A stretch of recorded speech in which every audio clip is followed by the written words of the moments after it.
وما تكون في شأن وما تتلو منه من قرآن ولا تعملون من عمل إلا كنا عليكم شهودا إذ تفيدون فيه وما اور نہیں تکونو تم ہوتے یعنی اے محمد صلی اللہ علیہ وسلم فی شأن کسی اہم کام میں. شأن کہتے ہیں اہم کام یا فکر، حالت، دھندا. وما تتلو اور نہیں تم پڑھتے، تلاوت کرتے، منہ اس میں سے. ہو کی ضمیر حالت کی طرف جا رہی ہے، یعنی اہم کاموں میں سے جو سب سے اہم کام ہے آپ کا، یعنی قرآن کا پڑھ کے سنانا. جب آپ وہ پڑھ رہے ہوتے ہیں من قرآن، قرآن میں سے، یعنی جو بھی حسب ضرورت پڑھنا ہوتا ہے موقع کی مناسبت سے. ولا اور نہ تعملون تم عمل کرتے ہو. سب اہل ایمان کو خطاب ہے، خاص کے بعد عام. من عمل کوئی بھی عمل، الا مگر، کننا ہم ہوتے ہیں، علیکم تم پر، شہودن حاضر یا گواہ. شاہد کی جمع یعنی دیکھنے والے، ہم دیکھ رہے ہوتے ہیں. اس جب تفیدون تم مصروف ہوتے ہو، مشغول ہوتے ہو، فی ہی اس میں، یعنی جس کسی کام میں. تفیدون کا لفظ جو ہے یہ افادہ سے نکلا ہے، فے یہ ضاد اس کا روٹ ہے فیض، پیچھے آپ پڑھ چکے ہیں. ثم افیدو من حیث افاد الناس، وہاں کیا معنی تھا اس کا؟ منتشر ہونا. ویسے تو فیض کا کیا معنی ہوتا ہے؟ پانی کا بکثرت منتشر ہو کے نکلنا، فیضان اسی سے لفظ نکلا ہے. تو تفیضون کا معنی ہوتا ہے کسی ایسے کام میں مشغول ہونا جس میں انسان خود کو بھی فراموش کر دے. ایسی مشغولیت کسی بھی کام میں جس میں آپ اپنا آپ بھی بھول جائیں، کچھ یاد نہ رہے. اور ایسے کون سے کام ہوتے ہیں جس میں آپ کو کچھ اور یاد نہ ہو؟ جو اپنی پسند کے، دلچسپی کے، مرضی کے ہوتے ہیں. تو اس سے کیا پتہ چلتا ہے کہ انسان جب بھی کوئی کام کر رہا ہوتا ہے، کوئی چھوٹا کام یا بڑا کام، کوئی اہم کام یا غیر اہم کام، یا کوئی ایسا کام جس میں انسان کو خود اپنا آپ یاد نہیں ہوتا اور وہ بھولا ہوا ہوتا ہے کہ اسے کوئی اور دیکھ رہا ہے. کچھ کام ہوتے ہیں نا ایسے کہ جو آپ کر رہے ہوتے ہیں تو آپ کانشیس ہوتے ہیں کہ آپ کو کون دیکھ رہا ہے، کوئی دیکھ تو نہیں رہا. لیکن کچھ کام ایسے ہوتے ہیں کہ جس میں آپ کو اس کی پرواہ نہیں ہوتی کہ کوئی دیکھ رہا ہے یا نہیں دیکھ رہا، سب بھولے ہوئے ہوتے ہیں، حتیٰ کہ اپنا آپ بھی بھولا ہوا ہوتا ہے. لیکن اللہ تعالیٰ ہمیں نہیں بھولے ہوئے ہوتے، وہ اس وقت بھی ہمیں دیکھ رہے ہوتے ہیں. یہ مراد ہے. اور پھر ابتدا میں نبی صلی اللہ علیہ وسلم سے خطاب ہے کہ آپ جس اہم ترین کام میں ہوتے ہیں، جس خاص کام میں ہوتے ہیں، اور ان خاص کاموں میں سے خاص ترین کام قرآن کا پڑھ کے سنانا، اس وقت ہم آپ کو دیکھ رہے ہوتے ہیں، آپ ہماری نظر میں ہوتے ہیں کہ آپ اس کام کو کیسے کر رہے ہیں. اور اسی طرح باقی لوگ بھی جب کوئی کام کر رہے ہوتے ہیں، کسی چیز میں مشغول ہوتے ہیں، تو وہ اللہ کی نظر میں ہوتے ہیں، اللہ کے سامنے ہوتے ہیں. تو اس سے کیا بات پتہ چلتی، کیا سمجھ میں آتا ہے؟ اللہ کی قدرت، اللہ کا علم، اللہ کے علم کی وسعت.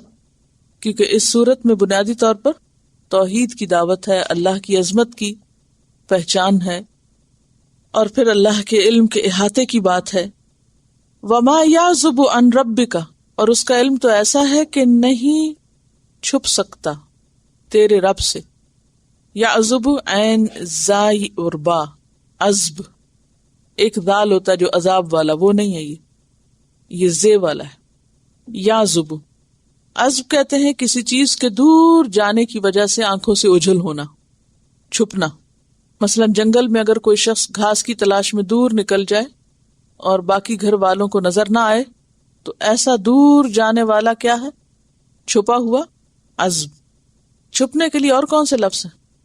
خفی، غیب، وہ بھی پوشیدہ ہوتا ہے نا، سر، بطن، غرب، غروب ہونا، افلا، یہ سب آپ پڑھ چکے ہیں. یہ جو ملتے جلتے لفظ ہوتے ہیں ان کو کہتے ہیں مترادفات. اصل میں مترادف رے دال فے سے، ردفہ کا کیا معنی ہوتا ہے؟ پیچھے آنے والا، یعنی ایک کے بعد ایک آنے والا. آپ پھر ان کو کمبائن کر کے بھی استعمال کرتے ہیں. ملتے جلتے لفظ آپس میں ایک ہی عبارت میں آگے پیچھے بھی استعمال ہوتے ہیں. وما یعزب عن ربک، اور نہیں چھپا ہوتا تیرے رب سے کیا، من مثقال ذرۃ، ذرے کے مثقال سے. مثقال کا لفظ ثقل سے ہے، ثقل کہتے ہیں بوجھ کو، اور مثقال کہتے ہیں وزن کو.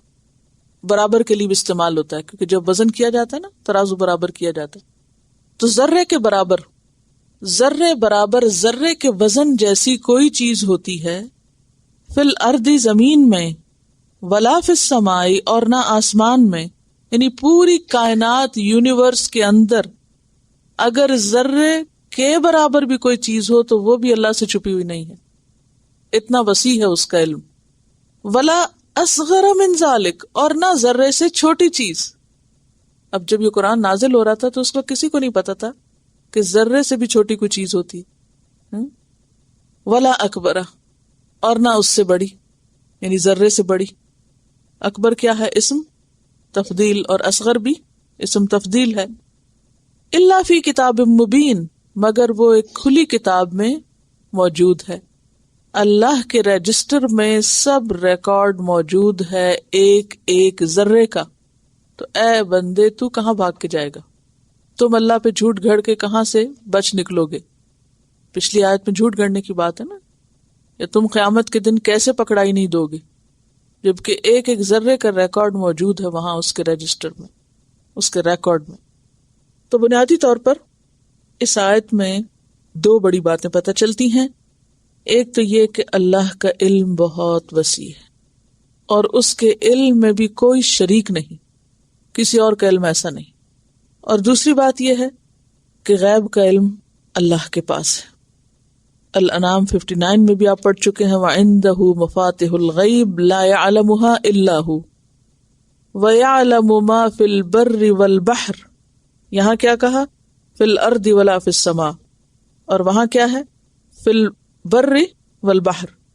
وَمَا تَسْقُطُ مِنْ وَرَقَةٍ إِلَّا يَعْلَمُهَا وَلَا حَبَّةٍ فِي ظُلُمَاتِ الْأَرْضِ، کہ زمین کے اندھیروں میں اگر ایک بیج بھی کہیں چھپا ہوا ہے، ولا رطب ولا یابس الا فی کتاب مبین. ہر چیز ایک کھلی کتاب میں رجسٹرڈ ہے، ریکارڈڈ ہے. ہم جب زمین کو دیکھتے ہیں، آسمان کو دیکھتے ہیں، درختوں کو دیکھتے ہیں، ادھر ادھر کی چیزوں کو، تو ہمیں عام طور پہ خیال نہیں آتا کہ ان چیزوں کا بھی کہیں ریکارڈ ہوگا. ہاں، کسی فیکٹری یا کارخانے میں جائیں تو اس وقت ہم اسٹاک ٹیکنگ کی بات ضرور سوچتے ہیں کہ کتنا ان ہوتا ہے، کتنا آؤٹ ہوتا ہے. انسانوں کے بنائے ہوئے کارخانوں میں پھر بھی خیال آتا ہے. اللہ کے بنائے ہوئے اس کارخانے میں ہم گھومتے پھرتے ہیں اور ہمیں کبھی بھی اس کی قدرت یاد نہیں آتی. کبھی آپ ذرات کو دیکھیں، جیسے کمرے میں اگر دھوپ آ رہی ہو نا، اندھیرے کمرے میں چھوٹی سی اگر بیم آ رہی، لائٹ آ رہی، تو اس میں پورے ذرات نظر آتے. ان کو دیکھ کے کبھی سوچیں کہ ان میں سے ایک ایک ذرہ جو ہے وہ اللہ کے ہاں لکھا ہوا ہے، ریکارڈڈ، گنے ہوئے. نہ کوئی اس کو بڑھا سکتا، نہ گھٹا سکتا، نہ کوئی چرا سکتا، نہ کہیں لے جا سکتا. سب ادھر ہی رہنا ہے اور سب اس کی ملکیت ہے. وہ مالک ہے ان سب چیزوں کا، اور ان سب چیزوں پر اس کا اختیار ہے اور اس کا تصرف. ہمارا معاملہ ایسے رب کے ساتھ ہے. اگر کوئی شخص اسے عاجز کرنے اور ہرانے کی سوچتا ہے اور اس کے مقابلے کی، تو اس کی غلط فہمی ہے. اور پھر آپ دیکھیے کہ ابتدا کہاں سے کی گئی؟ نبی صلی اللہ علیہ وسلم کی شان سے، کہ آپ جس بھی حال میں ہوتے ہیں، اور قرآن میں سے بھی جو پڑھ کے سنا رہے ہوتے ہیں، اللہ اس کو دیکھ رہا ہوتا ہے. تو اسی طرح ہم بھی جو کچھ کرتے ہیں، کسی بھی حال میں ہوتے ہیں، جو قرآن میں سے پڑھتے ہیں، جو پڑھاتے ہیں، جو سیکھتے ہیں، جو سکھاتے ہیں، کوئی بھی جو عمل کرتے ہیں، کسی بھی چیز میں جو مشغول ہوتے ہیں، ان سب اوقات میں اللہ ہمیں دیکھ رہا ہوتا ہے. سب اس کے علم میں ہوتے ہیں، اور یہ علم اس کا ہر چیز پہ چھایا ہوا. وسع کرسیہ السماوات والارض ولا یؤودہ حفظہما وہو العلی العظیم. اور قیامت کے دن وہ انصاف کے ساتھ فیصلہ کرے گا، ہر ایک کو اس کا حق دے گا.